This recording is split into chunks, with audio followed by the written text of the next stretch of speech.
नमस्कार, SBT news में आपका स्वागत है। पेश है 22 जनवरी सोमवार शाम 7:15 बजे राजस्थान की बड़ी खबरें।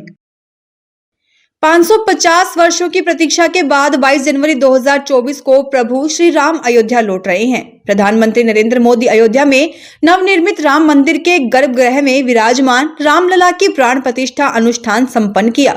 अपने संबोधन के दौरान प्रधानमंत्री मोदी ने कहा कि राम भारत की आस्था है, राम भारत का आधार है, राम भारत का विचार है, राम भारत का विधान है, राम भारत की चेतना है, राम भारत का चिंतन है, राम भारत की प्रतिष्ठा है, राम भारत का प्रताप है, राम प्रभाव है, राम प्रवाह है, राम नेति भी है, राम नीति भी है, राम नित्यता भी है, राम निरंतरता भी है, राम व्यापक है, विश्वात्मा है। इसलिए जब राम की प्रतिष्ठा होती है तो उसका प्रभाव शताब्दियों तक नहीं होता, उसका प्रभाव हजारों वर्ष तक होता है। अपने संबोधन में प्रधानमंत्री मोदी ने कहा कि मैं आज प्रभु श्री राम से क्षमा याचना भी करता हूं। हमारे पुरुषार्थ, तपस्या, त्याग में जो कुछ कमी रह गई होगी, हम इतनी सदियों तक यह कार्य नहीं कर पाए, आज वह कमी पूरी हुई है। मुझे विश्वास है कि प्रभु श्री राम आज हमें अवश्य क्षमा करेंगे। अयोध्या में रामलला की प्राण प्रतिष्ठा हो चुकी है। प्राण प्रतिष्ठा से पहले जयपुर में भाजपा मुख्यालय में भक्ति का माहौल देखने को मिला। पूरे प्रदेश कार्यालय को भगवा ध्वजों और श्री राम से जुड़े पोस्टर होर्डिंग से सजाया गया। भाजपा कार्यालय में प्रदेश संगठन महामंत्री चंद्रशेखर ने श्री रामलला की तस्वीर पर पुष्प चढ़ाकर पूजा अर्चना की। इस मौके पर भाजपा के पूर्व अध्यक्ष अरुण जोशी सहित भाजपा के कई पदाधिकारी, महिला पदाधिकारी और बड़ी संख्या में कार्यकर्ता मौजूद रहे। अयोध्या में हो रहे रामलला प्राण प्रतिष्ठा समारोह के सीधे प्रसारण की सुविधा भाजपा मुख्यालय में की गई। अयोध्या के साथ ही जयपुर में भी राम मंदिर प्राण प्रतिष्ठा का जश्न मनाया जा रहा है। इसका जश्न मनाने सीएम भजनलाल शर्मा देव दर्शन पर हैं। सभी मंत्री और विधायक अलग अलग मंदिरों में पूजा अर्चना कर रहे हैं। जयपुर में जगह जगह शोभा यात्रा निकाली गई। इस दौरान बड़ी चौपड़ से लेकर रामगंज चौपड़ तक ऊंट घोड़ों के साथ शोभा यात्रा निकाली गई। जयपुर की सड़कों पर लड्डू बांटे गए। अल्बर्ट हॉल पर राम मंदिर जैसा 35 फीट ऊंचा भव्य राम मंदिर का स्वरूप बनाया गया है। बंगाल से आए 150 कारीगर इसका निर्माण किया है। मंदिर में की यह झांकी लोगों के लिए 3 दिन तक रहेगी। आज के इस खास दिन पर शाम को अल्बर्ट हॉल परिसर में 300 ड्रोन से हवा में भगवान श्री राम का स्वरूप बनाया जाएगा। उत्तर भारत से आ रही ठंडी हवा से राजस्थान में अभी भी कोल्ड डे की स्थिति बनी हुई है। आज हिल स्टेशन माउंट आबू में पारा 5 डिग्री सेल्सियस से गिरकर -3 पर आ गया। मौसम विशेषज्ञों के मुताबिक 25 से 26 जनवरी से राजस्थान में सर्द हवा और गलन भरी सर्दी से राहत मिलने की संभावना है, क्योंकि उत्तर भारत में एक वेस्टर्न डिस्टर्बेंस एक्टिव होगा, जिससे जेट स्ट्रीम विंड का आना रुक जाएगा। वहीं इस सिस्टम के एक्टिव होने से 26 से 29 जनवरी के दौरान पहाड़ी राज्यों जम्मू कश्मीर, लद्दाख, हिमाचल और उत्तराखंड में भारी बर्फबारी हो सकती है। उच्चतम न्यायालय ने अयोध्या में राम मंदिर के प्राण प्रतिष्ठा समारोह के सीधे प्रसारण और राज्य में पूजा और भजन करने पर तमिलनाडु सरकार की ओर से कथित तौर पर प्रतिबंध लगाने संबंधी मौखिक आदेशों पर सोमवार को आपत्ति जताई।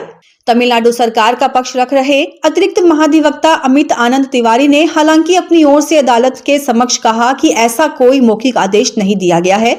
न्यायमूर्ति संजीव खन्ना और न्यायमूर्ति दीपांकर दत्ता की पीठ ने चेन्नई निवासी विनोज की याचिका पर सुनवाई करते हुए कहा कि राज्य के अधिकारी इस आधार पर पूजा और अन्य समारोह के आयोजित करने के आवेदन को खारिज नहीं कर सकते कि संबंधित क्षेत्रों में अल्पसंख्यक रह रहे हैं। शीर्ष अदालत ने तमिलनाडु सरकार को नोटिस जारी करते हुए कहा कि वह 29 जनवरी तक अपना पक्ष अदालत के समक्ष रखें। भरतपुर धौलपुर के जाट समाज को केंद्र में ओबीसी कैटेगरी में आरक्षण दिए जाने की मांग को लेकर आंदोलन चल रहा है। आज सोमवार शाम 7 बजे जाट समाज का प्रतिनिधि मंडल जयपुर में सीएम भजनलाल शर्मा से वार्ता करेगा। इससे पहले शाम 5 बजे 4 सदस्यीय अधिकारियों का मंडल जाट समाज के प्रतिनिधि मंडल से बात करेगा। सोमवार को 11 सदस्यीय कमेटी जयपुर के लिए रवाना हुई। भरतपुर में उज्जैन तहसील के जयचौली गांव में जाट समाज का महापड़ाव जारी है। आज की मुलाकात के बाद आंदोलन का रुख तय होगा। वार्ता के लिए जयपुर रवाना होते समय आरक्षण संघर्ष समिति के संयोजक नेम सिंह फौजदार ने बताया कि सरकार की तरफ से कल वार्ता का निमंत्रण आया था। उपराष्ट्रपति जगदीप धनखड़ ने अयोध्या में श्री रामलला की प्रतिमा के प्राण प्रतिष्ठा की युगांतकारी दिन बताया है और राष्ट्रवासियों को इस दिन की शुभकामनाएं दी हैं। धनखड़ ने सोमवार को यहां जारी एक संदेश में कहा कि सर्वत्र राष्ट्रीय गौरव के पुनर्जागरण के उत्सव के पल का साक्षी बनना सुखद है। उन्होंने कहा, राम जन्मभूमि ऐतिहासिक नगरी अयोध्या में राम मंदिर प्राण प्रतिष्ठा के इस युगांतकारी दिन पर बधाई। 11 दिनों के कठोर अनुष्ठान के बाद अयोध्या में रामलला के अभिषेक समारोह का मार्गदर्शन करने वाले अन्य यजमानों, संतों और दृष्टाओं की उपस्थिति में पवित्र अनुष्ठान का नेतृत्व करते हुए प्रधानमंत्री नरेंद्र मोदी को हार्दिक शुभकामनाएं। उपराष्ट्रपति ने कहा कि 22 जनवरी इतिहास में हमारे सभ्यतागत पथ में दिव्यता के साथ साक्षात्कार के निर्णायक क्षण के रूप में अंकित है। अयोध्या में आज हो रहे राम मंदिर प्राण प्रतिष्ठा समारोह के अवसर पर करोड़ों श्रद्धालुओं की आस्था के स्थल रामदेवरा में उल्लास छाया हुआ है। यहां बाबा रामदेव जी के समाधि स्थल पर आज विभिन्न प्रकार के आयोजन हो रहे हैं और ग्रामीणों और बाबा रामदेव जी के भक्तों में खुशी छाई हुई है। बाबा रामदेव जी के समाधि स्थल को आज विशेष प्रकार के फूलों से सजाया गया है और विभिन्न प्रकार की लाइटों से रोशनी की गई है। इस अवसर पर यहां ग्रामीणों और श्रद्धालुओं के लिए बड़ी एलईडी लगाई गई है। इसके अलावा बाबा रामदेव समाधि समिति द्वारा संचालित भोजनशाला में विशेष प्रसाद श्रद्धालुओं को वितरित किया जा रहा है। नीम का थाना में अस्पताल से नवजात के चोरी होने का मामला सामने आया है। बच्ची के जन्म के 24 घंटे बाद 2 महिलाएं उसे चुरा कर ले गई। महिलाओं ने बच्ची के चेकअप का झांसा दिया था। सीसीटीवी फुटेज भी सामने आया है जिसमें महिलाएं दिखी हैं। परिवार ने बच्ची के नहीं मिलने पर प्रदर्शन की चेतावनी दी है। घटना सीकर के नीम का थाना जिला हॉस्पिटल की सोमवार सुबह करीब 7 बजे की है। नवजात के पिता हनुमान ने बताया कि वह हरजनपुरा बाछड़ी गांव का रहने वाला है। उसकी पत्नी ममता देवी को रविवार को जिला अस्पताल में भर्ती करवाया था। पत्नी ने रविवार को ही बच्ची को जन्म दिया था। अयोध्या में श्री रामलला की प्राण प्रतिष्ठा को लेकर अजमेर शहर में भी राममय हो गया है। दीपावली की तरह शहर के मुख्य मार्गों व भवनों पर लाइटों से सजावट की गई है। अजमेर सहित जिले भर में जगह जगह विभिन्न कार्यक्रम आयोजित किए जा रहे हैं। मंदिर हो या गली मोहल्ला, हर जगह राम के जयकारे गूंजे। कई जगहों पर झांकियां सजाई गई तो कहीं पर राम की आरती उतारी। भक्त लोग भगवान राम के जयकारे लगाते हुए हाथों में पताका लहरा रहे थे। मंदिरों में हवन, पूजन व सुंदरकांड के पाठ हुए। सोमवार को रामलला के प्राण प्रतिष्ठा उत्सव का लाइव प्रसारण भी देखने के लिए बड़े एलईडी लगाए गए।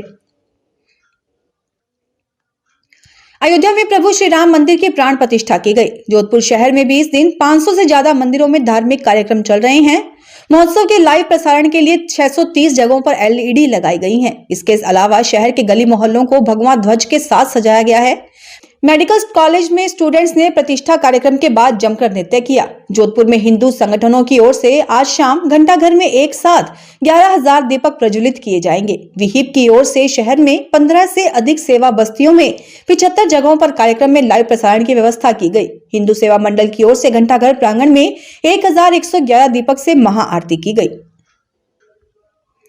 सिरोही जिले में चलाए जा रहे विशेष अभियान के दौरान डीएसटी ने कांडला हाईवे स्थित एक होटल पर दबिश देकर 800 लीटर डीजल और 1400 लीटर पेट्रोल जब्त किया है। पुलिस ने इस मामले में 3 लोगों के खिलाफ नामजद मामला दर्ज किया है।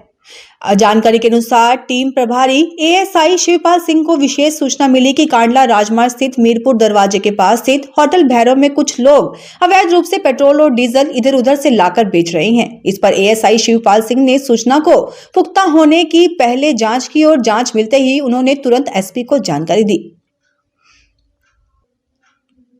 धौलपुर के कोलारी इलाके में चोरों ने एक मंदिर को निशाना बनाते हुए चोरी की वारदात को अंजाम दिया है। चोर मंदिर से करीब 2 क्विंटल के पीतल के घंटों के साथ दान पेटी से 50,000 रुपए चुरा ले गए। मंदिर में हुई चोरी के बाद श्रद्धालुओं में घटना को लेकर खासा आक्रोश है।